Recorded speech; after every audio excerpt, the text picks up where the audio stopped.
When we say the best sniper, we could be referring to who had the best shot in terms of distance or who had the most kills to his or her name. Today we'll focus more on the most prolific sniper, the person with the biggest body count. You've probably all heard of Chris Kyle, the American soldier who was the inspiration behind the movie American Sniper. The Department of Defense tells us he had 160 kills to his name. Ironically, Kyle was later shot and killed at a shooting range in the US. The British media in 2015 reported that a Royal Marine was the world's deadliest sniper with 173 kills, though they didn't name him. Around the web, the consensus is that the focus of today's show is indeed the deadliest sniper that ever lived. His name was Simo Häyhä, and he was a Finnish Army second lieutenant. We are told he killed somewhere between 505 and 542 people. His victims were Russian, and they were killed during the Winter War. This was a conflict between Finland and the Soviet Union that started in 1939 and lasted just over 3 months. That's a short amount of time, but it was enough time to cement Häyhä's name in history. The number of casualties in those 3 months was reportedly around 25,900 Finnish deaths and 126,900 Russian deaths. Häyhä's kills were even recorded by the Finnish military. The document states how many people he had killed up until that day, not how many people he killed on that day.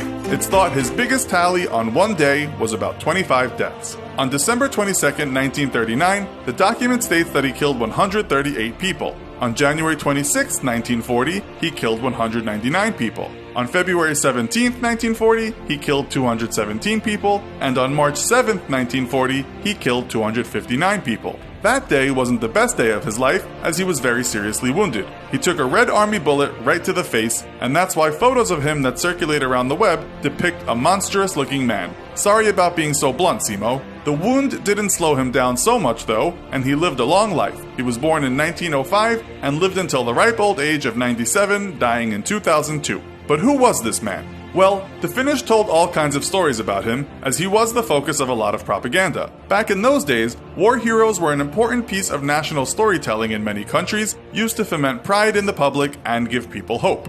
He was born in Finland, very close to the border with Russia. At the age of 20, he became a volunteer in the Finnish Civil Guard, and it was certain he was going to be of some use. Prior to signing up, he was said to be an excellent hunter, but he'd also won awards for his marksmanship in many shooting competitions. Apparently, he had amassed so many trophies, his house was full of them. He was later enlisted as a sniper in the Finnish army, and his battleground was mostly in the snow, hence many photos of him are dressed in all white, looking a bit like James Bond. Apparently, the Soviets were a bit behind the Finnish in this respect, and their army was decked out in normal army clothing. This made them very easy to spot and kill, while lucky Häyhä was extremely difficult to see. The Finnish media jumped on this, calling him the Invisible Soldier and giving him the sobriquet White Death. What else do we know about him? According to Business Insider, the Nordic version, he was humble. The same source says he would wait for his victims, sometimes as far as 300 meters away, but usually around 150 meters away. Hard to spot in his camouflage, you couldn't even see his breath in the cold as he put snow in his mouth. The BBC interviewed him on a few occasions, and so we know the following.